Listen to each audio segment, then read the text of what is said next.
Ujjain police ने 5 करोड़ रुपए की चोरी का एक ऐसा खुलासा किया है जिससे नए जिहादी के बारे में पता चला है। एक हिंदू युवक ने धर्म परिवर्तन कर 4 अन्य मुस्लिम युवकों के साथ बैंक में 5 करोड़ रुपए की चोरी की वारदात को अंजाम दिया। पुलिस ने अब पता लगा रही है कि कहीं इस हिंदू युवक का ब्रेन वॉश कर धर्म परिवर्तन कर सोची समझी रणनीति के तहत वारदात को अंजाम देना तो नहीं दिलाया गया।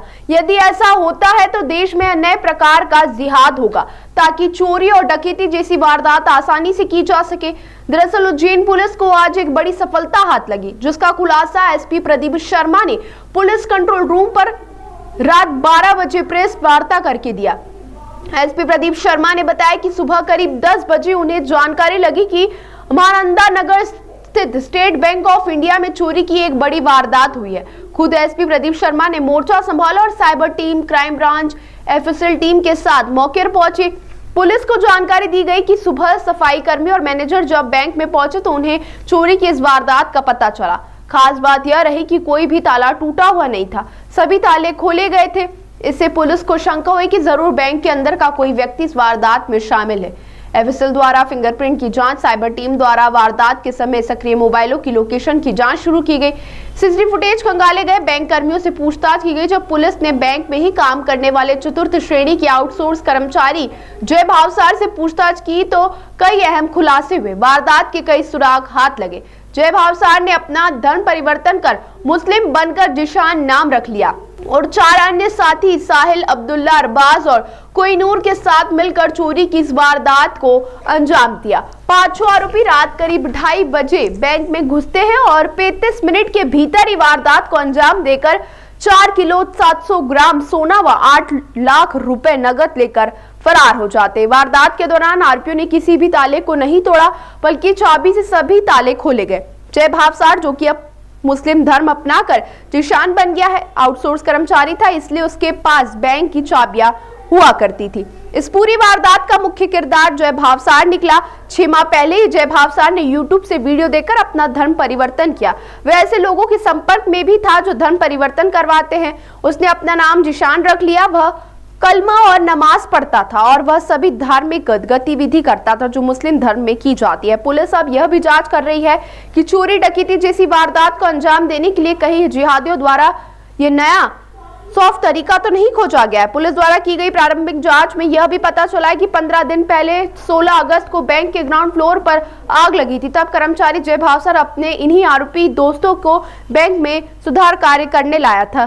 तब पूरी तरह से रेकी की गई, वह स्टडी की गई और जानबूझकर गोल्ड लॉकर को खुला छोड़ा गया। पुलिस अब यह पता लगा रही है कि बैंक में आग बुझाकर योजना के तहत तो नहीं लगाई गई। चोरी की इस वारदात में बैंक के बड़े अधिकारियों की लापरवाही भी सामने आई। बैंक के जय भावसार में आउटसोर्स के रूप में चतुर्थ श्रेणी कर्मचारी था, उसके पास बैंक की चाबी होना बड़ा सवाल खड़ा करता है। हालांकि मामले की गंभीरता को देखते हुए बैंक के आला अधिकारियों ने एसबीआई महानंदा नगर शाखा प्रबंधक पायल महेश्वरी, सेवा प्रबंधक सुरेंद्र कुमार माधव और केश अधिकारी अभिनव को तत्काल प्रभाव से निलंबित कर दिया है। 12 घंटे के भीतर चोरी की इस बड़ी वारदात का खुलासा करने वाली टीम को एडीजी ने 30,000 रुपए का इनाम देने की भी घोषणा की है।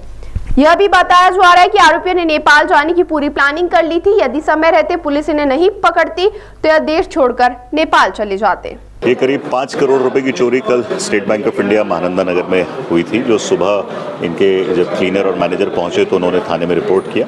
12 घंटे से कम में भी हमारी पुलिस ने इसको सॉल्व किया और उसमें पूरा माल की रिकवरी की गई है, जिसमें करीब 4 किलो 700 ग्राम गोल्ड है और 8 लाख रुपए नगद है। इसमें एक जय भावसार नाम का आउटसोर्स कर्मचारी जो 6 महीने से बैंक में काम कर रहा था, उसने जिस दिन बैंक में आग लगी 16 अगस्त के दिन, अपने 2 अन्य साथी कोहिनूर और साहिल इनके साथ मिलकर बैंक की रेकी करी और कल रात को ये जानबूझकर जो लॉकर की चाबी वाला सेफ है उसको खुला छोड़ के गया, जिसमें बैंक के कर्मचारियों की भी लापरवाही है क्योंकि इन्हें चाबी नहीं सुपुर्द करना चाहिए थी। उसके बाद रात में ये 1:30 बजे इकट्ठा हुए। इन्होंने चाबी हाथ डाल के खिड़की के माध्यम से दरवाजे को खोला और उसके बाद पूरा सारे ताले खोलकर सारी चोरी करी और उसके बाद ये आपस में डिस्ट्रीब्यूट करने के लिए एक होटल गए और वहाँ से फरार हो गए। इसमें सभी आरोपियों को ऑलरेडी गिरफ्तार कर लिया गया और क्योंकि बैंक की इसमें एक बहुत बड़ी लापरवाही सामने आई है तो बैंक के सुपरवाइजर ऑफिसर से हमारी सुबह बैठक हुई थी और उन्होंने बताया है कि उन्होंने ब्रांच मैनेजर और 2 अन्य कर्मचारियों को इसमें सस्पेंड किया है और इसके अतिरिक्त एक जाँच भी बिठाई है और साथ ही उन्होंने आश्वासन दिया है कि उनके जुरिस्डिक्शन के सभी बैंक्स का विद इन अ वीक वो इंटरनल सिक्योरिटी ऑडिट भी कराएंगे। सर, ये परिवर्तन की एक बात सामने आई। ये जय भावसार जो 24 साल का ढाबा रोड का रहने वाला है, ये पिछले 6 महीने से कुछ यूट्यूब पर वीडियोस देख रहा है और जिसके बाद इसने अपना नाम और धर्म परिवर्तन किया और अब ये जीशान नाम से जाना जाता है। और इसके संबंध में भी हम इसके फ़ोन की और ये किन लोगों के संपर्क में था जिनके द्वारा ये ब्रेन वॉशिंग की गई, उनकी जानकारी ले रहे हैं और अगर इस तरह का कोई गिरोह आता है तो उसके संबंध में भी कार्रवाई की जाएगी। क्या चोरी करने के लिए इन्होंने बैंक में आग लगाई थी? ये हमारी अभी इन्वेस्टिगेशन का बिंदु है और किस तरह से घटना अनफोल्ड हुई है ये संभावना से इनकार नहीं किया जा सकता कि 16 अगस्त को इन्होंने खुद बैंक में जानबूझकर आग लगवाई है और उसके बाद ये